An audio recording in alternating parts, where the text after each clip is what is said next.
Mari, jemaat yang dikasihi Tuhan, kita akan bersama-sama memperkatakan apa yang dimaksud dengan Pentakosta ketiga dan Mazmur 91.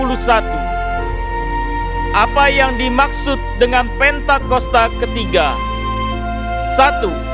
Pentakosta ketiga adalah pencurahan Roh Kudus yang dahsyat di zaman ini, melebihi yang terjadi di Asus Sastrit. 2. Pentakosta ketiga akan mengakibatkan penuaian jiwa yang terbesar dan yang terakhir sebelum Tuhan Yesus datang kembali. 3. Pentakosta ketiga akan membangkitkan generasi Yeremia, yaitu anak-anak muda yang dipenuhi Roh Kudus, cinta mati-matian kepada Tuhan Yesus, tidak kompromi terhadap dosa, dan akan bergerak untuk memenangkan jiwa. 4. Pentakosta ketiga lahir di Indonesia dan bergerak ke bangsa-bangsa. Gerakan ini dari timur ke barat dan akan kembali ke Yerusalem. 5. Pentakosta ketiga akan memberikan kuasa untuk menyelesaikan amanat agung, dan setelah itu Tuhan Yesus akan datang kembali. Mari bersama kita sepakat dan percaya mendeklarasikan firman Tuhan yang tertulis dalam Mazmur 91. Dalam lindungan Allah, orang yang duduk dalam lindungan yang maha tinggi dan bermalam dalam naungan yang maha kuasa akan berkata kepada Tuhan, tempat perlindunganku dan kubu pertahananku, Allahku yang kupercayai. Sungguh, Dialah yang akan melepaskan engkau dari jerat penangkap burung, dari penyakit sampar yang busuk. Dengan kepaknya Ia akan menudungi engkau, di bawah sayapnya engkau akan berlindung. Kesetiaannya ialah perisai dan pagar tembok. Engkau tak usah takut terhadap kedahsyatan malam, terhadap panah yang terbang di waktu siang, terhadap penyakit sampar yang berjalan di dalam gelap, terhadap penyakit menular yang mengamuk di waktu petang. Walau 1.000 orang rebah di sisimu dan 10.000 di sebelah kananmu, tetapi itu tidak akan menimpamu. Engkau hanya menontonnya dengan matamu sendiri dan melihat pembalasan terhadap orang-orang fasik.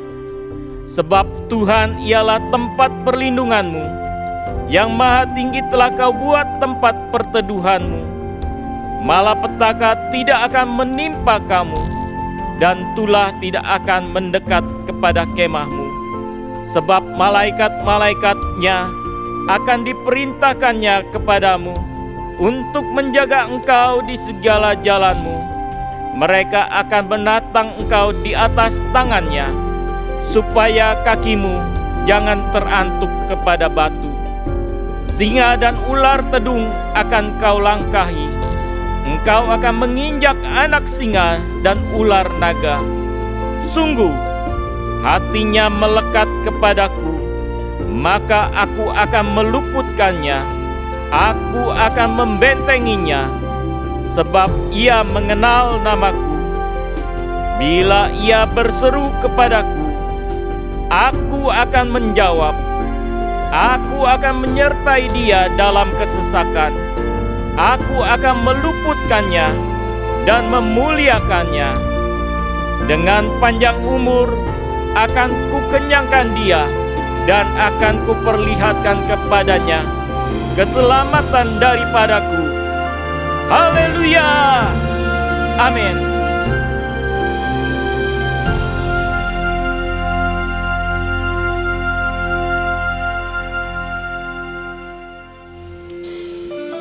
Sebab kasih setiamu tidak pernah berakhir dalam hidup kami. Apapun yang kami alami, kami tahu bahwa Engkau tetap Bapa kami yang baik, yang selalu ada untuk setiap kami. Biar hari ini dalam setiap keadaan kami. Kami mau menyanyikan ucapan syukur kami kepadamu, Allah yang selalu mengasihi kami. Terima kasih ya Tuhan Yesus. Bapakku yang baik, Kau sangat ku cinta, lebih dari segalanya di dalam hidupku. Bapakku yang baik, Engkau yang ku perlu, lebih dari segalanya kasih-Mu bagiku, tak pernah berakhir kasih setia-Mu, selalu nyata dalam hidupku, tak pernah berhenti berharap padamu. Yesusku, Kau segalanya. Boleh sekali lagi kita berikan tepuk tangan yang terbaik untuk Bapa kita yang sangat baik. Kami sangat mengasihi-Mu ya Tuhan. Bapakku yang baik, Bapakku yang baik, Engkau sangat kami cinta ya Tuhan Yesus. Kau sangat ku cinta, Lebih dari segalanya di dalam hidupku. Bapakku yang Bapakku baik, yang baik, Engkau yang ku perlu, lebih dari segalanya, kasih-Mu bagi setiap kami, kasih-Mu bagi tak pernah berakhir, kasih setia-Mu selalu nyata dalam hidupku, tak pernah berhenti berharap padamu. Yesusku, Kau segalanya, tak pernah berakhir kasih setia-Mu selalunya ya Tuhan, dalam hidupku, tak pernah berhenti berharap padamu. Yesusku, Kau segalanya.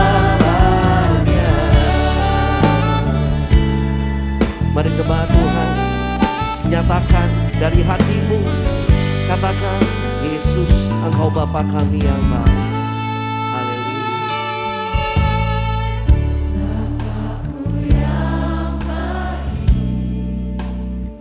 Ini setiap kami di hadapan-Mu Tuhan.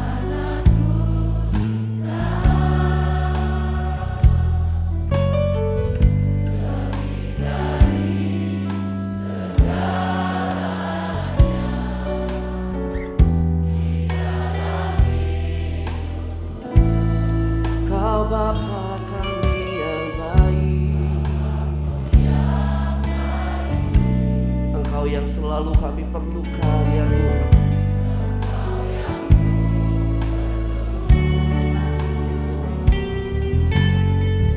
Lebih dari kasih-Mu Tuhan. Mari sama-sama nyatakan, tak pernah berakhir kasih setia-Mu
setia-Mu ya Tuhan,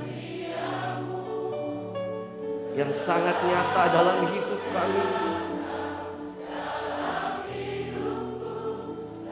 Engkaulah sumber pengharapan setiap kami Tuhan.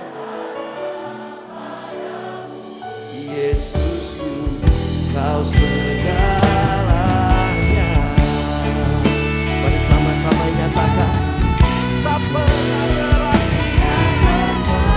berakhir kasih setiamu, selalu nyata dalam hidupku, tak pernah berhenti berharap padamu. Yesusku, Kau segalanya. Yesusku, Kau segalanya.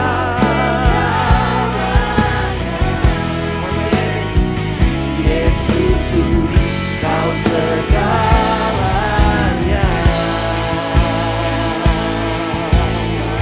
Mari sekali lagi sembah Tuhan. Syakana Maese, Biarana Maese, sungguh Kau segalanya bagi kami. Kami akan pujian, akan sembah dari hati kami. Kami mengasihi-Mu ya Tuhan.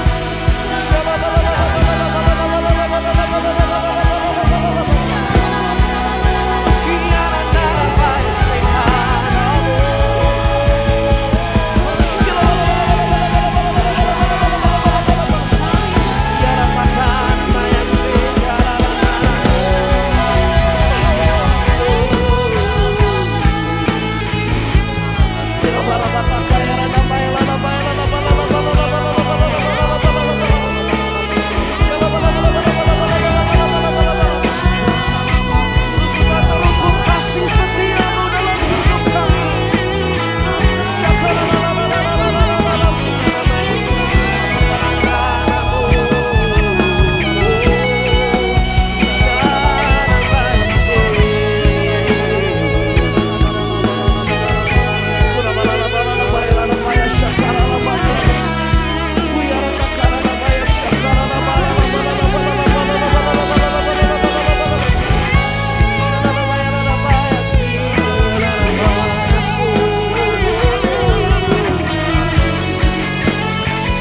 Mari angkat tanganmu dan nyatakan, dengan segenap hatiku, dengan segenap jiwaku, hanya Engkau yang patut disembah.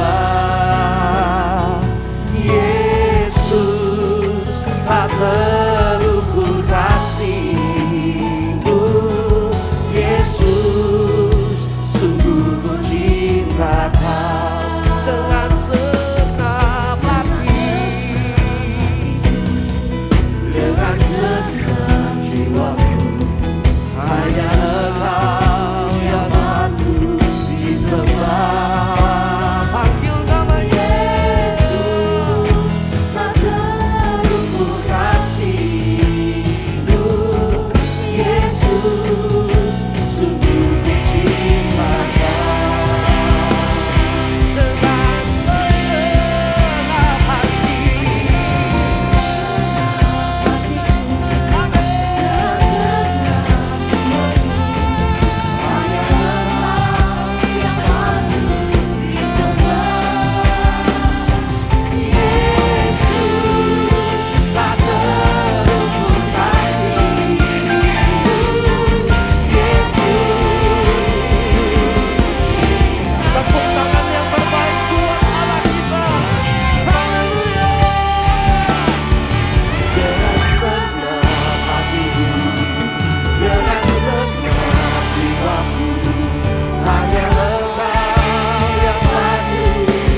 berhenti kami menyanyikan lagu cinta kami kepadamu.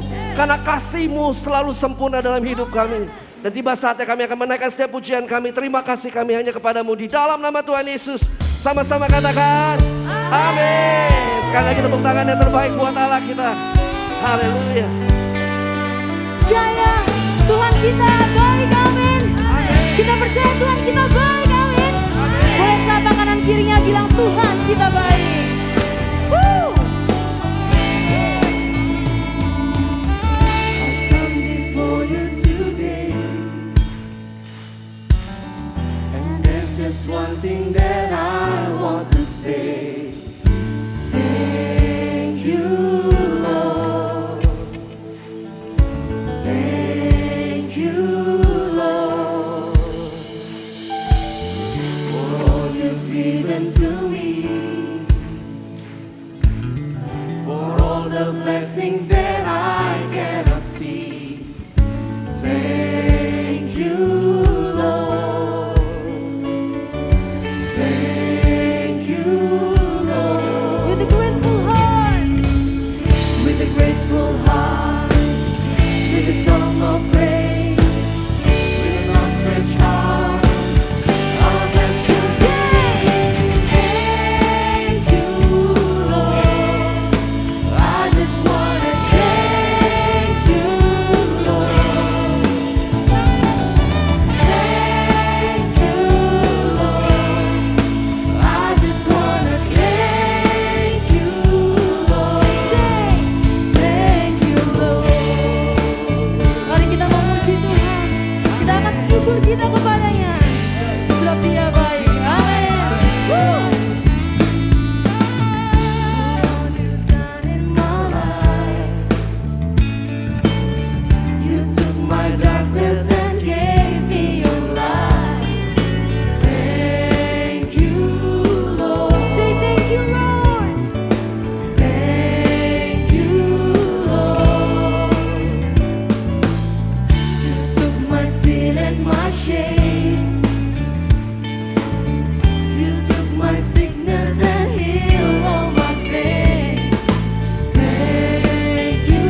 tangannya sama-sama.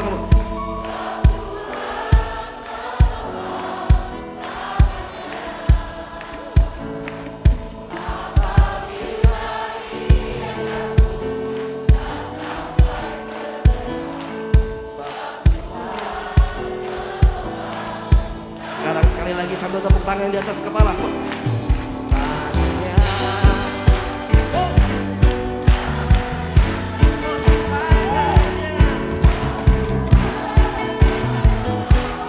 Engkau menopang tangan setiap kami ya Tuhan.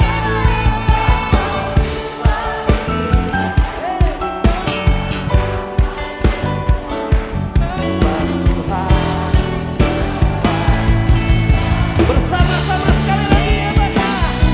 Tangannya, oh tangannya, suatu hari menopang tangannya. Apabila ia jatuh, sampai ke depan, suatu hari menopang tangannya. Sebab Tuhan menopang, sebab Tuhan menopang tangannya. Sebab Tuhan menopang tangannya. Sorakan,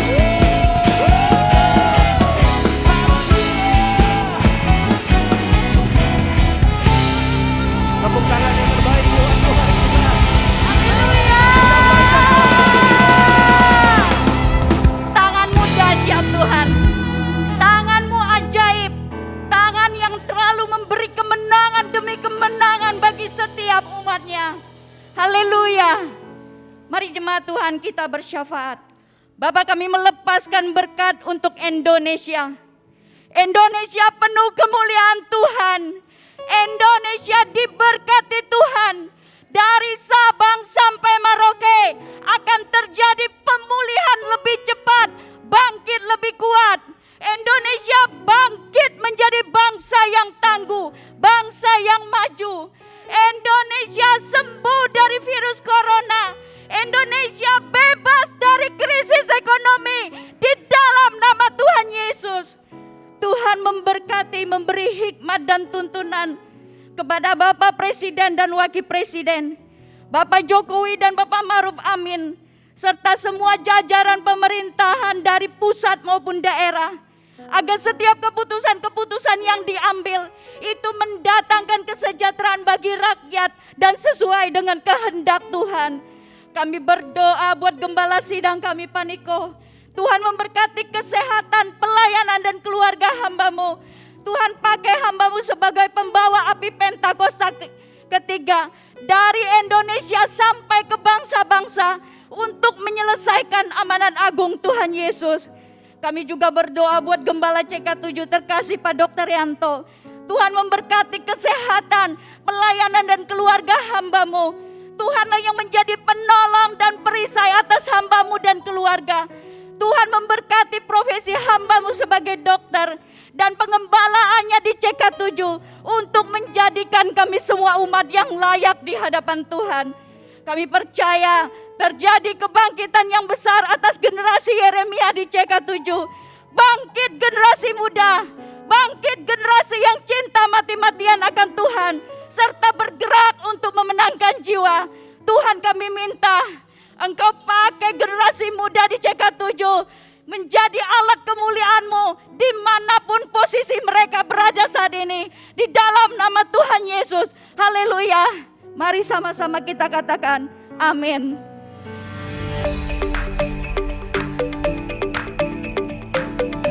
Shalom. Gembala dan seluruh pengerja CK7 serta jemaat Tuhan mengucapkan terima kasih kepada PDP Tirsa Juliana Wibowo yang telah memberkati kita semua melalui penyampaian pesan firman Tuhan pada hari ini. Tuhan Yesus memberkati ibu dan keluarga berlimpah-limpah. Amin. Berikut kami sampaikan beberapa pengumuman. Ibadah Raya via live streaming hari Minggu tanggal 11 Desember 2022 pukul 7, 9, 11.30, 14 dan 16.30 waktu Indonesia Barat dilayani oleh Gembala CK7, Bapak Pendeta Dr. Yanto Simko Putra MD PhD. Ibadah raya tersebut akan disertai dengan ibadah secara online mulai pukul 7 waktu Indonesia Barat untuk ibadah anak bahasa Indonesia, serta tayang ulang atau rerun ibadah yang dilakukan secara onsite, binary service, 2 PM yang professional and couples, 316 Youth English Service, ibadah Junior Church, serta King's Kid, ibadah anak berkebutuhan khusus di channel YouTube GBI PRJ CK7.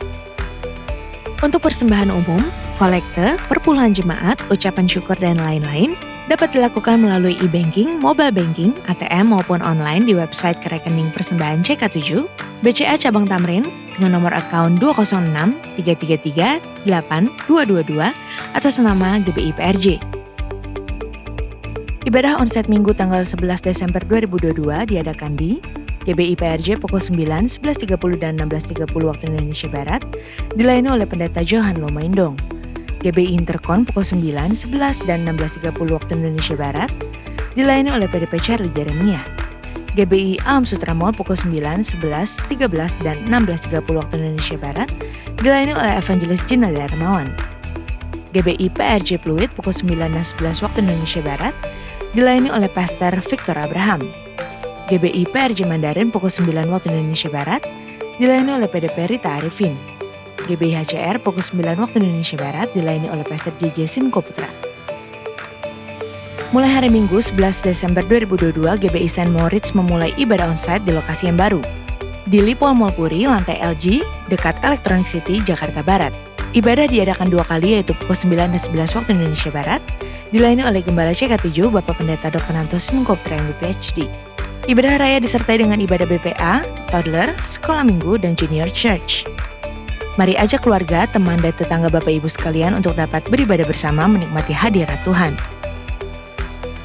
Adakah ucapan syukur kepada Tuhan menjelang kita menutup tahun 2022 dan memasuki tahun 2023 dengan penuh iman dan pengharapan seperti firman-Nya di Yeremia 29 ayat 11 yang berkata, "Sebab aku ini mengetahui rancangan-rancangan apa yang ada padaku mengenai kamu. Demikianlah firman Tuhan, yaitu rancangan damai sejahtera, dan bukan rancangan kecelakaan untuk memberikan kepadamu hari depan yang penuh harapan." Apa yang menjadi pesan Tuhan menjelang akhir tahun 2022 ini? Dan apa yang menjadi tema dari tahun 2023 mendatang? Temukan jawabannya dengan mengikuti Kul Online CK7 bagi Bapak Ibu yang belum tertanam di Kul bawah naungan CK7. Jumat 9 Desember 2022 pukul 19 sampai dengan 21 waktu Indonesia Barat, dan Sabtu 10 Desember 2022 pukul 10 sampai dengan 12 waktu Indonesia Barat. Untuk link Zoom, meeting ID serta password dapat diklik langsung di apps GBI PRJ CK7 dengan modul Zoom Link atau dapat menghubungi nomor WhatsApp yang tercantum di layar Bapak Ibu sekalian. Sesuai arahan dari Gembala Sidang untuk persiapan kita memasuki tahun 2023, maka kita akan mengadakan doa puasa bersama selama 21 hari, yaitu pada tanggal 1 sampai dengan 21 Desember 2022. Ada 5 pokok doa yang dapat Bapak Ibu baca di layar untuk dapat terus kita doakan. Doa puasa tersebut wajib bagi pengerja dan aktivis serta dihimbau untuk jemaat. Sehubungan dengan libur Natal 2022 dan Tahun Baru 2023, maka diinformasikan beberapa kegiatan yang akan diliburkan, yaitu doa fajar, Bible study, dan kantor OTP CK7 mulai hari Kamis 22 Desember 2022 dan aktif kembali Senin 9 Januari 2023. Menara doa mulai Kamis 22 Desember 2022 dan aktif kembali Senin 2 Januari 2023. Kul mulai Senin 19 Desember 2022 dan aktif kembali Senin 16 Januari 2023. Rumah doa mulai bulan Desember 2022 dan aktif kembali Sabtu 21 Januari 2023. Selama masa libur Natal dan Tahun Baru tersebut, pelayanan jemaat CK7 tetap aktif seperti biasa. Sekian pengumuman pada hari ini. Terima kasih atas perhatian Bapak Ibu sekalian. Tuhan Yesus memberkati. Bapa kami yang baik, kami mau menyerahkan hidup kami sepenuhnya ke dalam tangan Tuhan. Karena kami percaya Tuhan memegang penuh seluruh hidup kami. Terima kasih ya Tuhan.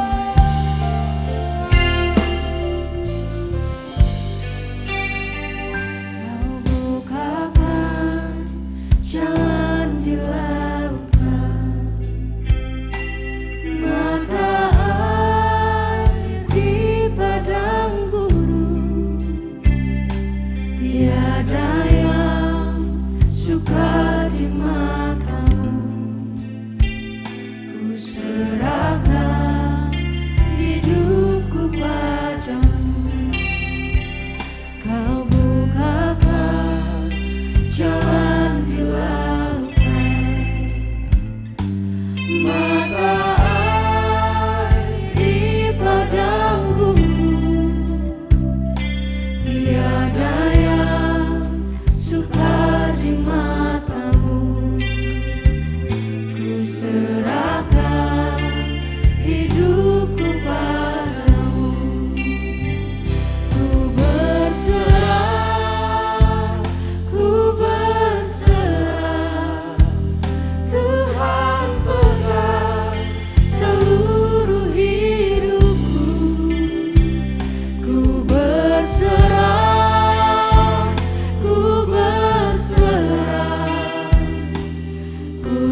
Shalom Bapak Ibu yang dikasihi Tuhan. Bagaimana kabar Bapak Ibu pada hari ini?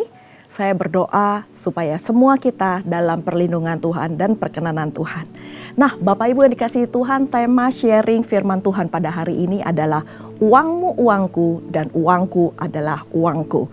Istilah ini mungkin kita sering dengar dari pasangan-pasangan yang sudah menikah, khususnya untuk pasangan yang memiliki dua pendapatan, di mana si suami punya penghasilan untuk memenuhi seluruh nafkah kehidupan keluarganya, sedangkan sang istri berasumsi atau berpendapat bahwa penghasilannya adalah untuk memenuhi kebutuhan dirinya sendiri atau untuk kesenangannya. Jadi sang suami harus menafkahi dan itu adalah kewajiban mutlak dari seorang suami. Pertanyaan ini sering muncul di antara pasangan suami istri yang datang mungkin konseling mengenai keuangan mereka. Bapak Ibu dikasih Tuhan, pada saat kita menikah, apakah keuangan kita harus jadi satu? Atau memang boleh keuangan kita dipisah? Satu hal yang dimana dikatakan di Matius 19 ayat 6, bahwa demikianlah mereka bukan lagi dua, melainkan satu. Karena itu apa yang telah dipersatukan oleh Allah tidak boleh diceraikan manusia.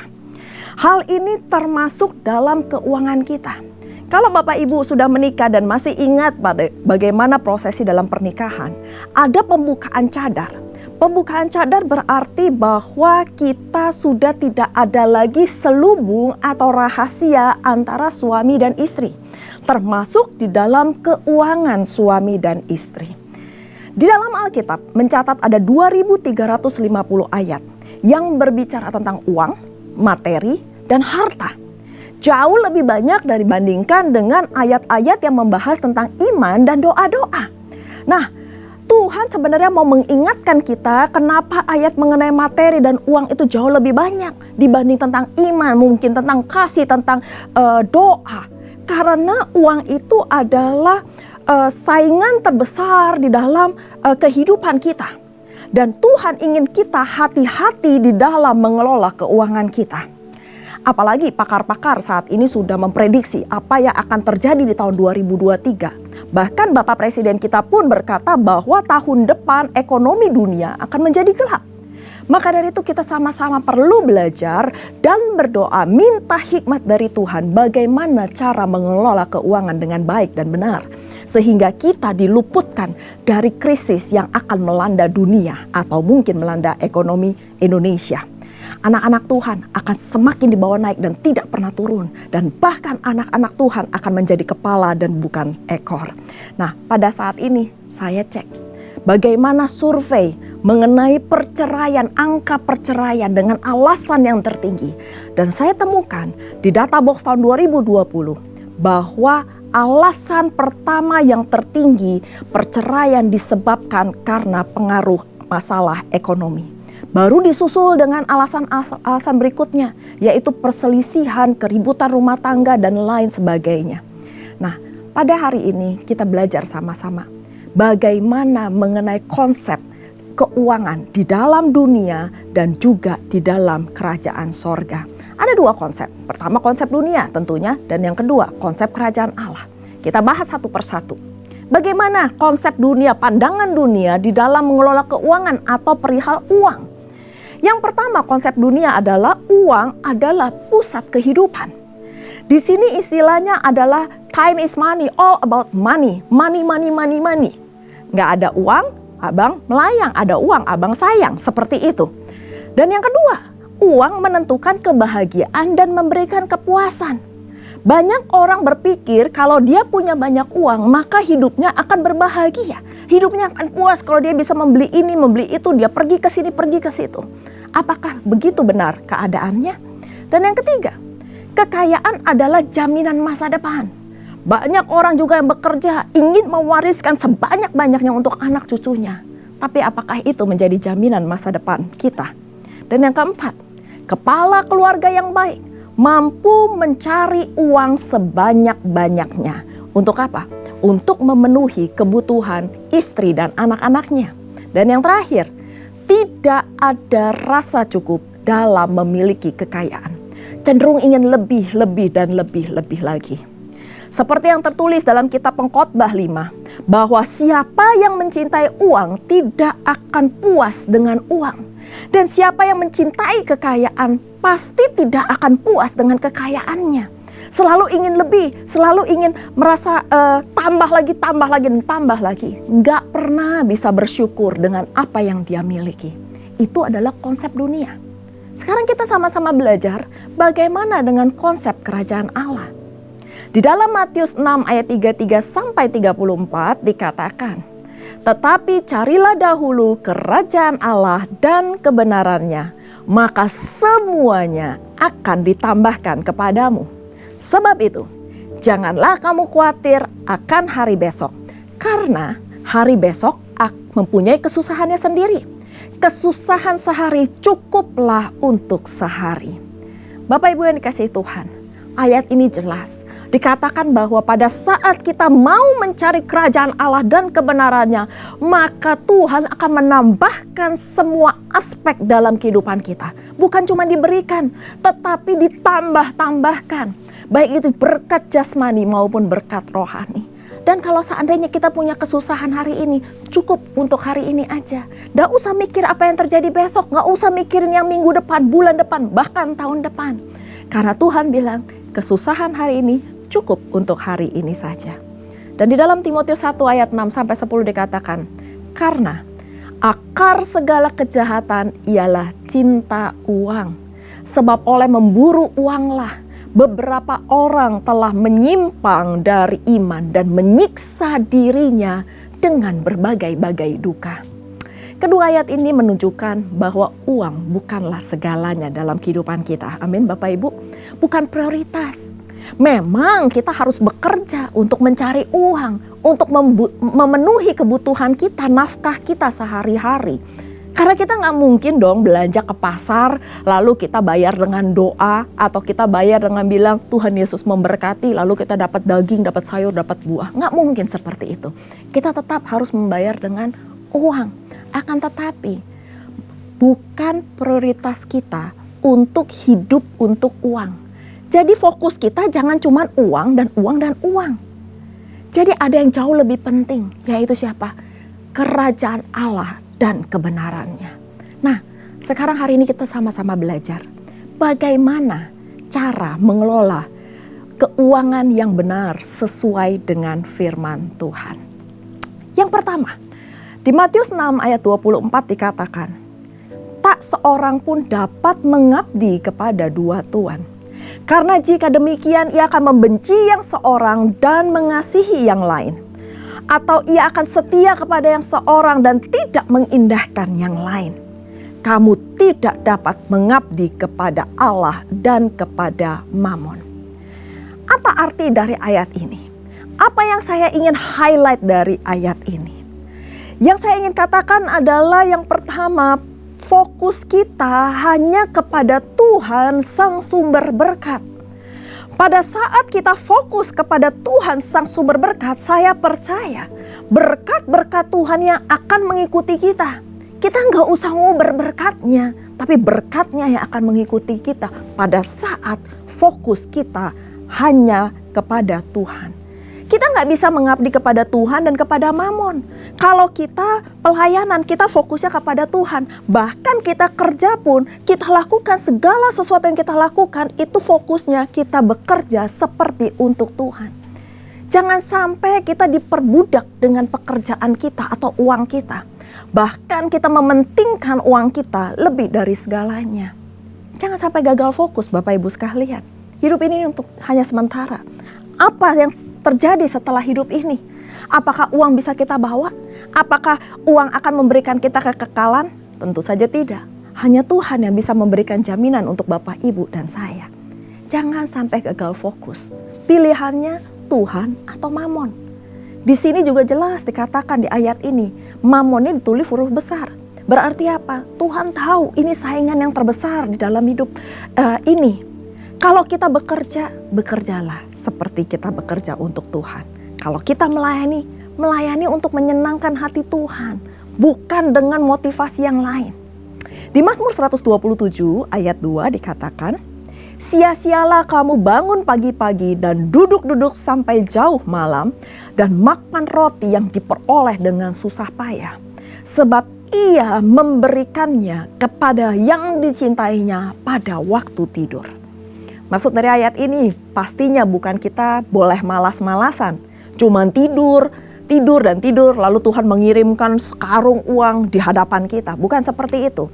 Tetapi garis bawahi bahwa Tuhan memberikannya kepada yang dicintainya. Pertanyaannya adalah, apakah Bapak, Ibu, dan saya sudah termasuk bilangan yang dicintai oleh Tuhan? Karena segala sesuatu yang kita cari, yang kita peroleh mungkin dari pagi sampai sore, itu akan menjadi sia-sia kalau kita tidak dicintai oleh Tuhan. Kita nggak dapat perkenanan Tuhan. Gak usah ngoyo cari uang Bapak Ibu. Dari pagi sampai malam toh semuanya kan sia-sia. Kalau perkenanan Tuhan tidak ada di atasnya. Kita harus sekali lagi cari sumber berkatnya. Bukan berkatnya. Bukannya cuman fokusnya sama berkat. Kita cari sama Tuhan sumber berkat. Berkat gak selalu materi. Berkat bisa damai sejahtera, sukacita, kesehatan yang sempurna. Itu jauh lebih berharga dibanding kalau kita punya segalanya, tetapi kita sakit-sakitan. Mungkin keluarga kita hancur, keluarga kita berantakan. Itu juga semuanya akan sia-sia. Tapi saya percaya pada saat kita mencari sumber berkatnya, pada saat kita fokusnya sama Tuhan, maka berkat-berkatnya itu akan mengikuti kita. Libatkan Tuhan dalam setiap langkah hidup kita. Khususnya dalam pekerjaan kita, dalam setiap tindakan apa yang ingin kita lakukan, supaya Tuhan memberikan kepada kita hikmat. Mana yang harus kita lakukan, mana yang jangan kita lakukan, supaya fokus kita tidak berubah. Satu hal yang penting, kalau berkat itu dari Tuhan, berkat itu tidak membuat kita jauh dari Tuhan, bahkan membuat kita semakin dekat kepada Sang Sumber Berkat. Itu yang pertama. Yang kedua dikatakan, jangan lebih besar pasak daripada tiang. Hal ini menarik sekali karena banyakkan orang yang mulai masalah dalam keuangan karena mereka pengeluarannya jauh lebih besar daripada pemasukannya. Di Ibrani 13 ayat 5 dikatakan, janganlah kamu menjadi hamba uang dan cukupkanlah dirimu dengan apa yang ada padamu. Karena Allah telah berfirman, aku sekali-kali tidak akan membiarkan engkau dan aku sekali-kali tidak akan meninggalkan engkau. Tuhan mencukupkan apa yang kita butuhkan, bukan apa yang kita inginkan. Dan Tuhan tidak akan sekali-kali membiarkan Bapak, Ibu, dan saya. Dan juga Tuhan tidak akan sekali-kali meninggalkan Bapak, Ibu, dan saya. Seperti dalam doa Bapa kami, Tuhan mengajarkan kita semua untuk berdoa. Bahwa berikanlah kepada kami hari ini makanan kami yang secukupnya. Bukan makanan kami yang melimpah-limpah, makanan kami yang banyak, makanan kami yang berlebih-lebihan. Ini adalah prinsip dasar di mana Tuhan mau kita berharap penuh kepada Tuhan. Kita nempel sama Tuhan, kita terus membutuhkan Tuhan dari hari ke hari. Karena apa? Hidup kita ini semuanya total bergantung sama Tuhan kok. Nah, bagaimana caranya supaya kita cukup? Kalau kita merasa kita udah mengelola keuangan dengan baik, tapi kok ada yang sesuatu yang miss di sini. Ada beberapa tips yang saya ingin bagikan kepada Bapak Ibu. Bagaimana supaya kita merasa cukup atau bagaimana kita bisa justify, kita melihat bagaimana kondisi keuangan kita. Yang pertama, buatlah anggaran bulanan. Cash flow rumah tangga. Kalau mungkin Bapak Ibu merasa kok keuangan rumah tangga kita nggak cukup. Saya udah kerja dari pagi sampai sore, penghasilan saya segini, tapi uang ini tetap nggak cukup. Buat anggaran rumah tangga, cash flow-nya bagaimana? Apakah pendapatan Bapak Ibu dengan pengeluaran itu sesuai? Dan kalau seandainya tidak sesuai, adalah yang poin yang kedua. Apakah ada gaya hidup yang konsumtif, yang tidak sesuai dengan pendapatan kita? Ada hal-hal mungkin yang perlu kita kurangin, gaya hidup yang kita lebih atur. Ingat Bapak Ibu, banyak orang yang menjadi miskin karena ingin berusaha terlihat menjadi kaya. Apalagi sekarang zamannya sosial media. Sosial media itu semua hanya menampilkan hal-hal yang baik, hal-hal yang wow kelihatannya. Tapi ingat Bapak Ibu, jangan pernah iri, jangan pernah mengingini apa yang orang lain punya, atau apa yang orang lain lakukan, atau apa yang orang lain makan. Karena sosial media hanya menunjukkan hal-hal yang baik saja. Pada saat dia sedih, pada saat dia susah, pada saat dia dalam masalah, nggak mungkin dia posting di dalam sosial media. Tetapi hati-hati dengan gaya hidup kita. Dan yang ketiga, jangan mudah berhutang. Kalau seandainya pendapatan kita dengan pengeluaran kita nggak sesuai, jangan gampang berhutang. Di Amsal 22 ayat 7 dikatakan, orang kaya menguasai orang miskin. Yang berhutang menjadi budak dari yang menghutangi. Jadi hati-hati dengan hutang, karena yang memberi hutang itu akan menguasai orang yang berhutang, menjadi budak dari yang menghutangi. Dan ingat Bapak Ibu bahwa hutang itu adalah kutuk. Hati-hati juga dengan pemakaian kartu kredit. Kredit tanpa anggunan, pinjaman online dan apa aja lah yang pinjaman-pinjaman yang gak jelas seperti itu. Karena pada saat kita sudah masuk di dalamnya, kita akan terbelit, kita akan terikat. Dan jangan lupa, kalau memang kita sudah punya pinjaman tersebut, kita wajib untuk membayar hutang kita. Jangan lari dari hutang, hadapi dan selesaikan. Minta hikmat dari Tuhan, bagaimana cara kita menghadapinya. Saya nggak ada waktu untuk menceritakan bagaimana satu persatu cara untuk terlepas dari hutang, tetapi kita minta sama Tuhan hikmat bagaimana kita menghadapinya dan lakukan apa yang menjadi kewajiban kita. Itu adalah poin yang kedua. Jangan lebih besar pasak daripada tiang. Jangan punya gaya hidup yang konsumtif. Jangan ingin terlihat kaya.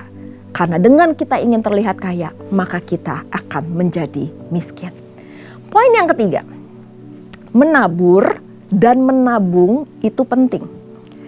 Di 2 Korintus 9 ayat 6-7 dikatakan, camkanlah ini, orang yang menabur sedikit akan menuai sedikit juga.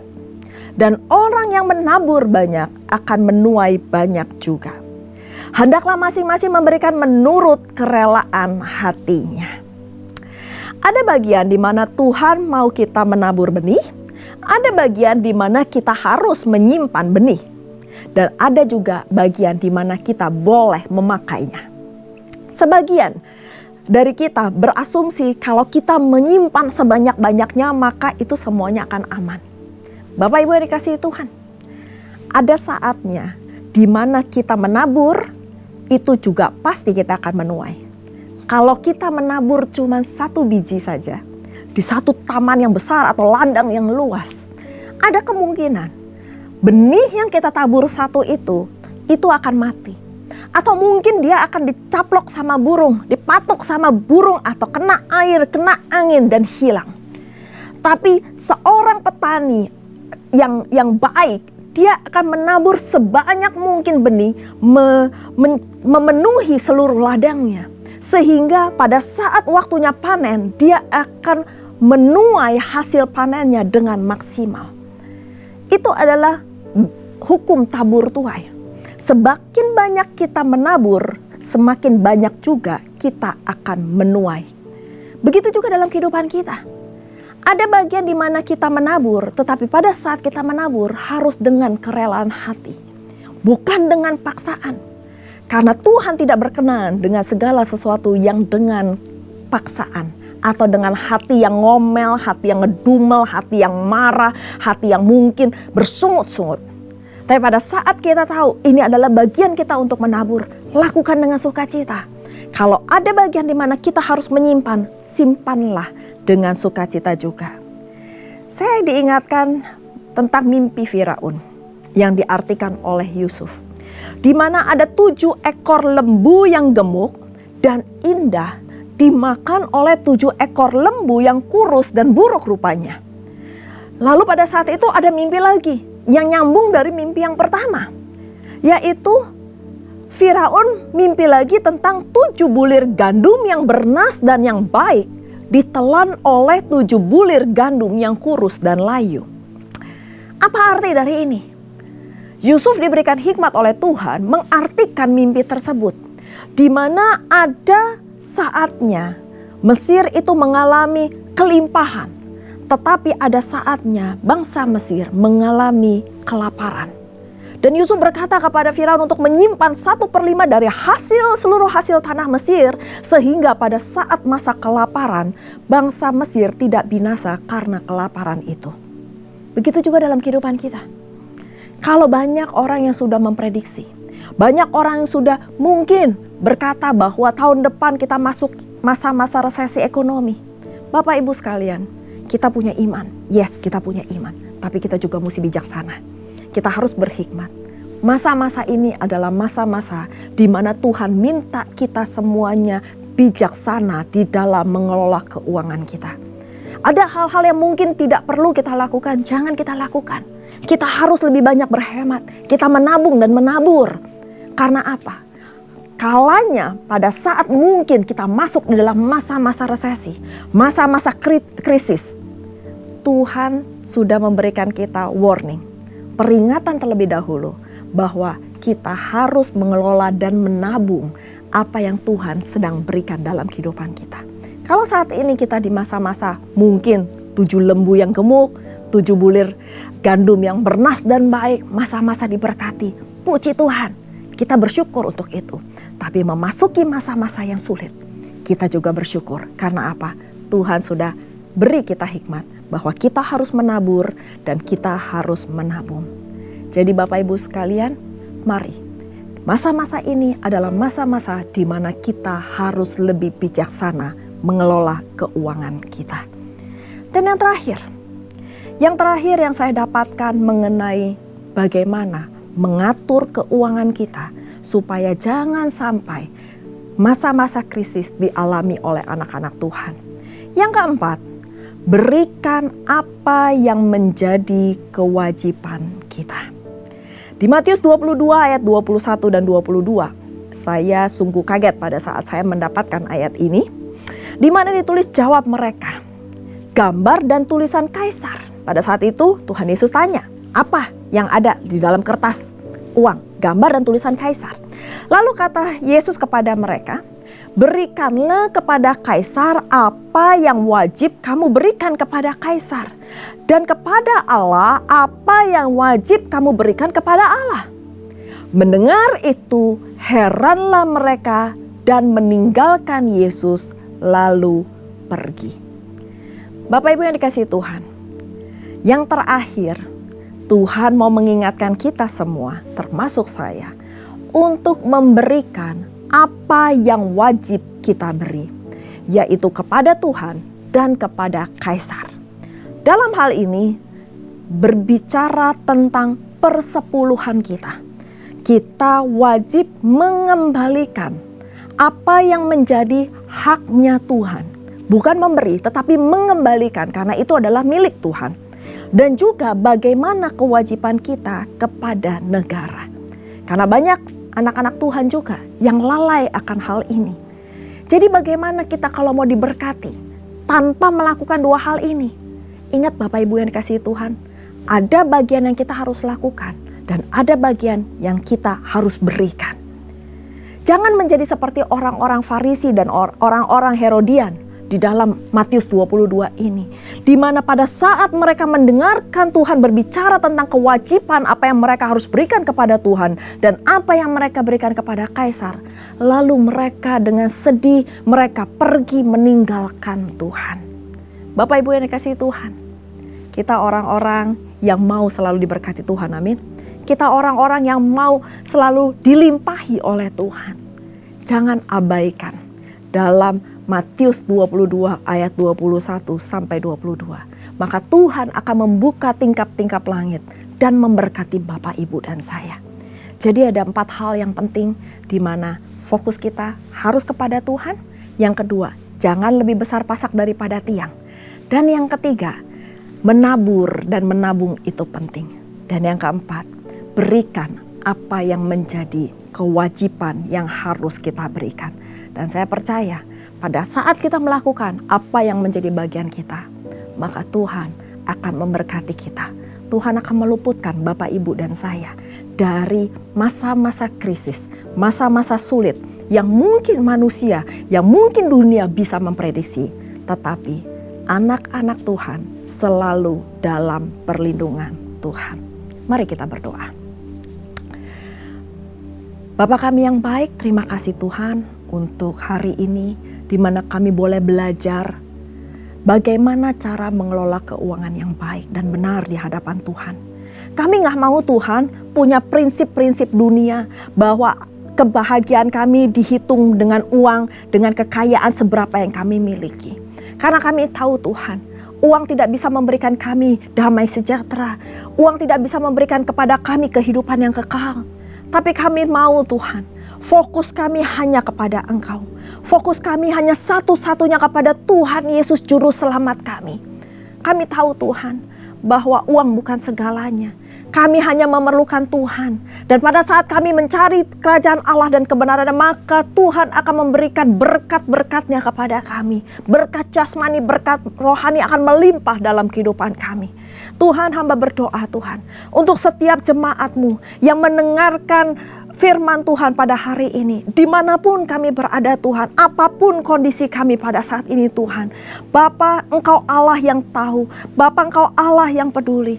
Kalau pada saat ini jemaat-Mu ada yang mengalami masa-masa sulit Tuhan, mungkin dalam ekonomi, mungkin di dalam keuangan mereka atau pekerjaan mereka, Tuhan kami mohon belas kasihan-Mu turun atas kami semua, dan kami minta pemulihan demi pemulihan terjadi dalam kehidupan kami. Melalui firman Tuhan ini Tuhan, kami mau belajar membuka paradigma kami menjadi paradigma yang baru, memiliki konsep kerajaan Allah dalam keuangan kami dan mengelola keuangan kami yang benar. Kalau Tuhan sudah memberikan kami peringatan apa yang akan terjadi ke depan melalui orang-orang di sekeliling kami, Tuhan, hamba berdoa, Engkau sendiri yang meluputkan kami dari krisis-krisis yang ada. Dan hamba percaya anak-anak Tuhan akan terus dibawa semakin naik dan tidak pernah turun, akan menjadi kepala dan bukan ekor. Dan kami percaya akan terjadinya perpindahan kekayaan orang fasik kepada orang-orang benar.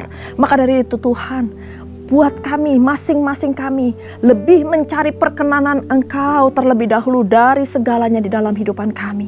Terima kasih Tuhan, materaikan firman-Mu Tuhan, karena kami tahu tanpa Engkau kami ini tidak bisa apa-apa dan kami ini bukan siapa-siapa. Berkati jemaat-Mu, berkati hamba-hamba-Mu, berkati anak-anak-Mu. Hanya di dalam nama Tuhan Yesus kami berdoa dan bersyukur. Haleluya. Amin. Tuhan Yesus memberkati.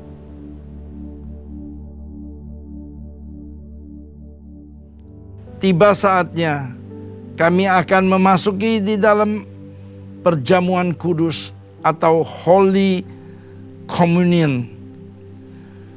Sebelum kita masuk, kita ingatkan kebaikan Tuhan Yesus.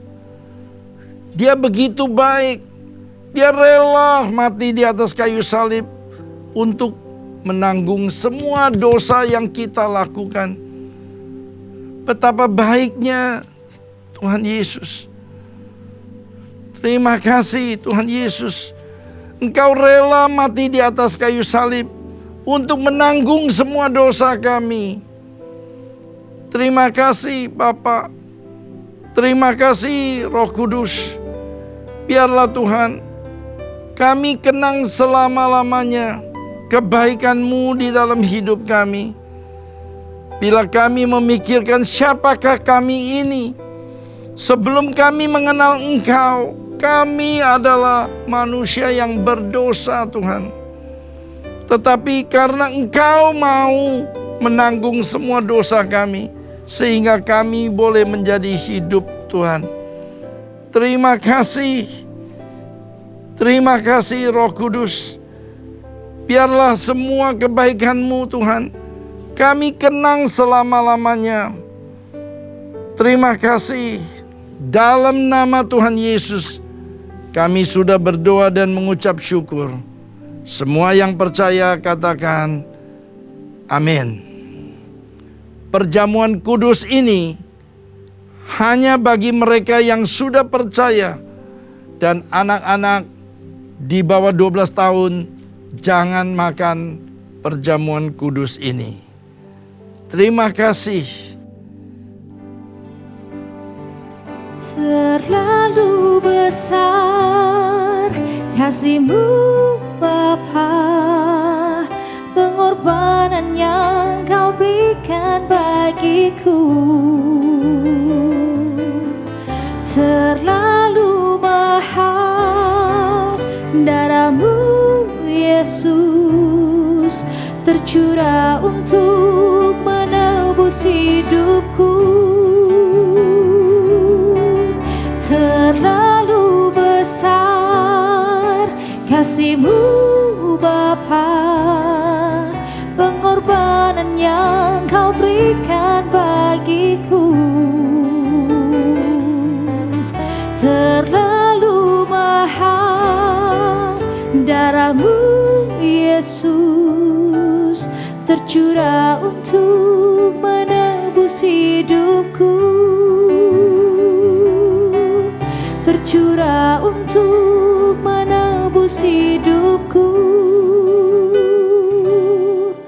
Tercurah untuk menebus hidupku.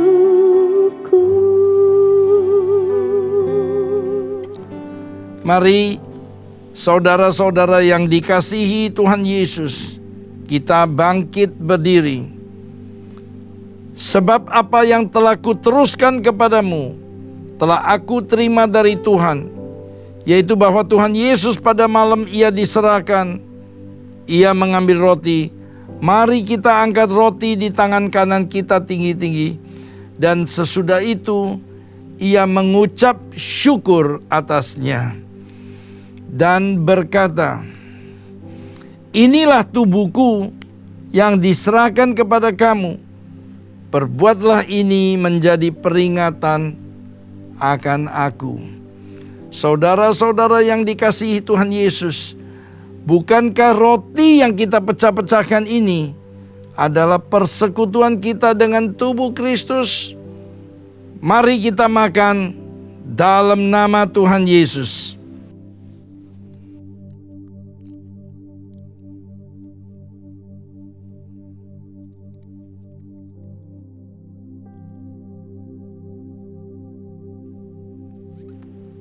Kita angkat cawan di tangan kanan kita tinggi-tinggi. Demikian juga Ia mengambil cawan sesudah makan lalu berkata, "Cawan ini adalah perjanjian baru yang dimeteraikan oleh darahku. Perbuatlah ini setiap kali kamu meminumnya menjadi peringatan akan aku." Saudara yang dikasihi Tuhan Yesus, bukankah cawan pengucapan syukur yang atasnya kita ucapkan syukur adalah persekutuan kita dengan darah Kristus? Mari kita minum dalam nama Tuhan Yesus.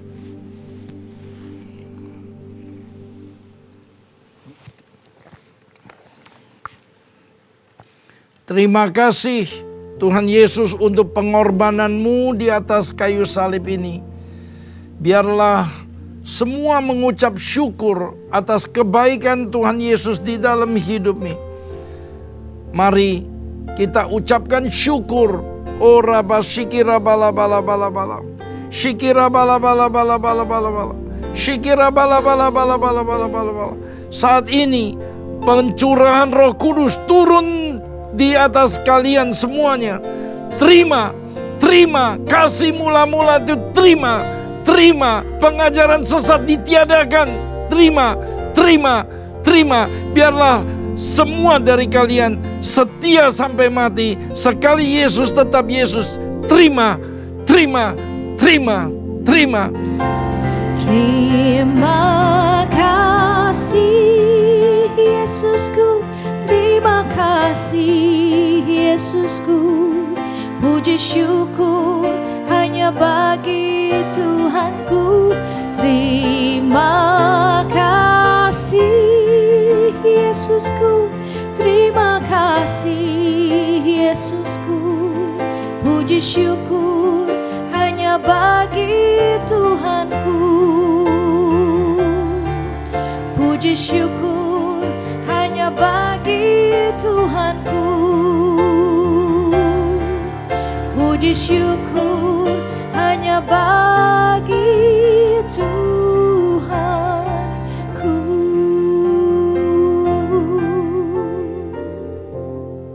Oleh darah-Mu kami semua diselamatkan. Oleh darah-Mu kami semua diperdamaikan, sehingga kami boleh memanggil Engkau ya Aba, ya Bapa. Terima kasih Tuhan Yesus untuk pengorbanan-Mu di atas kayu salib. Terima kasih. Tibalah saatnya para pria, kepala rumah tangga, angkat tanganmu di hadapan Tuhan Yesus. Tuhan, Engkau sedang melihat para pria, para kepala keluarga sedang mengangkat tangannya Tuhan. Jadikanlah mereka Tuhan raja, nabi, dan imam di dalam keluarganya. Biarlah apa yang mereka kerjakan senantiasa berhasil Tuhan. Terima kasih untuk pengurapan yang sudah Kau berikan kepada para pria, kepala keluarga di tempat ini. Sekarang para wanita, ibu-ibu rumah tangga, angkat tanganmu di hadapan Tuhan Yesus. Tuhan, terima kasih untuk para ibu-ibu yang mengangkat tangannya Tuhan. Urapi mereka, berilah kandungan yang kuat Tuhan. Biarlah Tuhan, jadikan mereka tiang doa dan penolong buat suami dan keluarganya Tuhan. Terima kasih roh untuk mendidik anak-anak takut akan Tuhan, Kau alirkan saat ini juga. Terima kasih Bapa. Biarlah Tuhan, para ibu-ibu rumah tangga ini menjadikan anggur yang manis di dalam hidupnya Tuhan. Terima kasih Roh Kudus. Terima kasih. Sekarang anak-anak muda, mereka yang belum menikah, single parents, angkat tanganmu di hadapan Tuhan Yesus. Tuhan, terima kasih untuk generasi penerus ini, generasi Jeremia Tuhan. Biarlah mereka dibangkitkan Tuhan. Roh takut akan-Mu mengalir di dalam hidupnya. Roh takut akan-Mu mengalir di dalam hidupnya. Terima kasih Bapa. Terima kasih Roh Kudus. Biarlah kekudusan mereka jaga baik-baik Tuhan. Terima kasih Bapa. Pengurapan Daniel 10 kali lebih cerdas daripada orang di bumi Kau berikan kepada anak-anak muda di tempat ini Tuhan. Terima kasih. Mereka yang belum menikah, Engkau mencarikan pasangan yang sepadan Bapa. Mereka yang single parents, peluklah mereka dengan kasih-Mu. Kasih agape, kasih filiemu, memeluk mereka, menuntun mereka jalan di dalam kebenaran firman-Mu. Terima kasih Tuhan Yesus. Sekarang semua jemaat angkat tanganmu di hadapan Tuhan Yesus. Tuhan, berikan mereka semua Tuhan finansial, rohani yang cukup Tuhan. Yang sakit Engkau sembuhkan saat ini juga. Mereka yang berbeban berat, berikan mereka jawaban. Mereka yang terikat, Engkau lepaskan dalam nama Tuhan Yesus. Terima kasih Bapa. Kami percaya semua jemaat dan semua keluarga besarnya sudah diselamatkan oleh Tuhan Yesus. Terima kasih Bapa. Terima kasih Roh Kudus. Terpuji senantiasa nama-Mu. Haleluya. Amin. Terimalah berkat yang berlimpah-limpah dari Allah Bapa, kasih karunia di dalam anaknya yang tunggal, Yesus Kristus, persekutuan yang manis dengan Roh Kudus menyertai kita mulai saat ini sampai Tuhan Yesus datang kembali untuk kedua kalinya menjemput kita di awan-awan yang permai, bahkan untuk selama-lamanya. Semua yang percaya katakan amin. Tuhan berkati saudara-saudara sekalian. Shalom saudara, statistik Indonesia 2017 menunjukkan bahwa sebesar 77,82% dari para lansia hidup dari anggota rumah tangganya yang bekerja. Dan 49,06% dari mereka yang bekerja adalah anak-anak mereka. Sehingga banyak dari anak-anak muda generasi Yeremia sekarang yang mengalami tekanan keuangan yang sangat berat. Mereka kesulitan bukan karena tidak mampu bekerja untuk memenuhi kebutuhan, tetapi karena terhimpit seperti sandwich oleh tuntutan dari generasi di atasnya dan dari bawahnya seperti dirinya sendiri, istri atau suaminya, dan anak-anak mereka.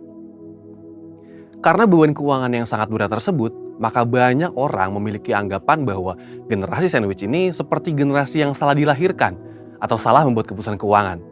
Namun, benarkah demikian? Tentu tidak. Kita adalah generasi Yeremia, yaitu anak-anak muda yang dipenuhi Roh Kudus, cinta mati-matian kepada Tuhan Yesus, tidak kompromi terhadap dosa, dan akan bergerak untuk memenangkan jiwa. Kita adalah murid Yesus yang melakukan apa yang Yesus lakukan. Salah satunya adalah menjadi saluran berkat bagi orang yang membutuhkan. Dalam Voice of Pentecost kali ini, kita akan membahas generasi Yeremia, bukan generasi sandwich. Pertama, kita perlu pahami bahwa istilah generasi sandwich tidaklah muncul baru-baru ini. Tahun 1981, seorang profesor di Universitas Kentucky Lexington, Amerika Serikat, menuliskan satu artikel berjudul The Sandwich Generation, Adult Children of the Aging. Generasi sandwich dikatakan sebagai generasi orang dewasa yang harus menanggung 3 generasi. Orang tuanya atau generasi atas, anaknya atau generasi bawah, dan dirinya sendiri yang terhimpit di tengah. Menjadi sumber penghidupan bagi seluruh anggota keluarga bukanlah suatu pilihan atau salah dilahirkan, tetapi merupakan suatu kebenaran. Apalagi jika anggota keluarga kita memang dalam keadaan yang tidak mampu bekerja oleh karena gangguan kesehatannya atau tidak mencukupi kebutuhannya. Ini merupakan perintah Tuhan. Di 1 Timotius 5 ayat 8 menuliskan perintah untuk kita memelihara sanak saudara kita. Jika kita tidak peduli pada kondisi keluarga kita, Rasul Paulus katakan kita lebih buruk dari orang yang tidak beriman. Kemudian kita harus menyadari fakta yang menunjukkan meskipun banyak generasi sandwich yang sangat kesulitan keuangan atau pasangan suami istri yang mengalami keretakan karena menanggung beban orang tua yang sudah tidak produktif, banyak dari generasi sandwich tersebut tetap bersukacita menanggung beban berat tersebut. Namun, ada 2 alasan besar yang mengakibatkan definisi generasi sandwich mempunyai konotasi yang negatif oleh karena mereka menjadi generasi yang terjepit. Alasan tersebut antara lain adalah, dari sisi yang ditanggung, merasa bahwa generasi anak-anak mereka memang wajib memberikan semua yang diminta oleh orang tua, tanpa sadar bahwa yang dimintanya itu melebihi kemampuan anak-anaknya. Beberapa orang tua menganggap mereka lebih berhak atas penghasilan anaknya dibandingkan dengan pasangan anak-anak mereka. Sikap dan perilaku tersebut acap kali menimbulkan konflik di antara anak-anak mereka dengan pasangannya. Dalam kondisi ini, apa yang dituliskan Alkitab bagi kita? 1 Timotius 6 ayat 6-8 mengajarkan untuk setiap orang percaya memiliki rasa cukup. Ibrani 13 ayat 5 mengulang pesan yang sama dengan tambahan supaya kita jangan menjadi hamba uang. Biarlah setiap orang mencukupkan diri dengan penghasilan yang diterimanya. Untuk para orang tua, percayalah bahwa anak-anak yang sudah dibesarkan di dalam Tuhan pasti berusaha untuk menjadi berkat bagi orang tuanya. Dari sisi penanggung, mereka gagal memahami bahwa kita harus menghormati orang tua kita seperti yang firman Tuhan katakan di salah satu dari 10 perintah Allah. Sehingga akan baik keadaan kita dan lanjut umur kita, firman Tuhan katakan di Ulangan 5 ayat 16. Tetapi memang kita harus senantiasa minta tuntunan Roh Kudus agar dapat membedakan prioritas dalam mengatur keuangan. Seperti misalnya bisa membedakan kebutuhan-kebutuhan antara keluarga inti dan keluarga besar. Di samping itu, Tuhan Yesus juga mengatakan di Lukas 14 ayat 28 mengenai perlunya sebuah perencanaan. Dalam hal ini adalah perlunya memiliki sebuah perencanaan keuangan agar kita bisa mencukupi di masa depan dan tidak menjadi generasi sandwich selanjutnya. Setelah anak dan orang tua ada dalam paradigma yang benar di dalam Tuhan, maka kita dapat membuat strategi untuk keluar dari himpitan keuangan ini. Bagaimana caranya? Yang pertama, berdoa, minta campur tangan Tuhan dalam keadaan keuangan kita. Yang kedua, membuat anggaran keuangan. Yang ketiga, investasi untuk masa tua. Yang keempat, membelikan orang tua asuransi kesehatan seperti BPJS atau asuransi kesehatan lainnya. Dan yang kelima, harus bisa membedakan prioritas antara keluarga inti dan keluarga besar. Jadi, tetaplah menjadi saluran berkat bagi keluarga saudara, bukan karena keterpaksaan, tetapi dengan kerelaan hati. Oleh kuasa Roh Kudus, generasi yang terjepit ini akan diangkat menjadi generasi Yeremia yang memberkati banyak orang. Ada janji Tuhan dalam Yeremia 17 ayat 7, diberkatilah orang yang mengandalkan Tuhan, yang menaruh harapannya pada Tuhan.